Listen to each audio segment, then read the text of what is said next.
Už idėją iš visos širdies. Varom už Lietuvą.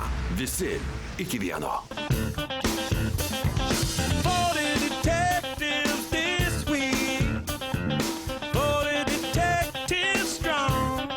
Tautos kamuolys tęsia nuotykius Vilniuje ir Sereikiškių parke jį pasitinka salsos ritmai.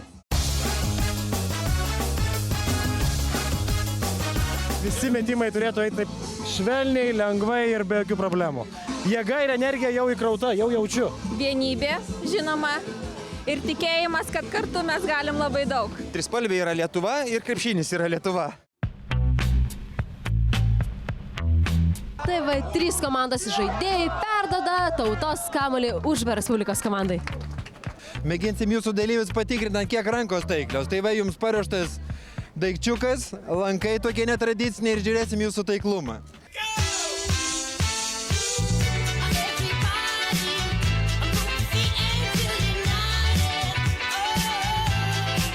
Kad gražu, kad kraujyje pas mus visą tai va. Tai siūlau ir visiems prisidėti ir varyti, kad kuo daugiau mūsų pergalių būtų nuskinta ir tiek. O dabar kamuolį užvarysim, galima vadinti jo namus – areną. Tu eini klubą. Tai naktiniam klube būsi vienas, tai aikštelė irgi žaisim 5 prieš 5 nelabai, tai visada maloniau, kai yra pilna salė ir ypač tokių fanų kaip Lietuvai. Yra komandinis sportas ir šita akcija yra labai simbolinė. Ta prasme, tuo pačiu būdu jį primena visai Lietuvai, kad tai yra tarsi kaip viena didelė komanda. Lietuva! Todėl, kad aš lietuvis esu ir aš už Lietuvą. Už tai, kad būtų gerai Lietuvoje, už tai, kad iniciatyvą rodyti darbuose Lietuvai, ne tik žodžiais, bet ir darbais. Todėl aš už Lietuvą visom 2 rankom su kamuoliu ir už mūsų vyrus, kad jiems sektųsi ir kojom.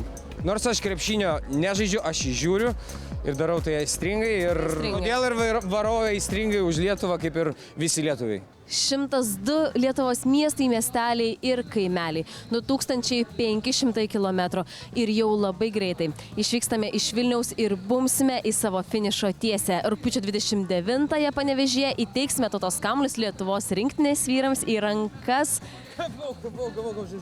Marčiulionis, man žinok, dabar trūksta tik Songailos. Kas turit Songailą? Gal kas turit Songailą, kreipkitės gerai, jeigu turit.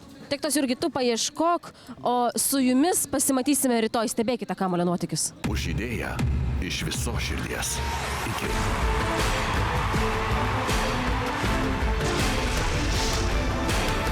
Varom už Lietuvą. Visi iki vieno.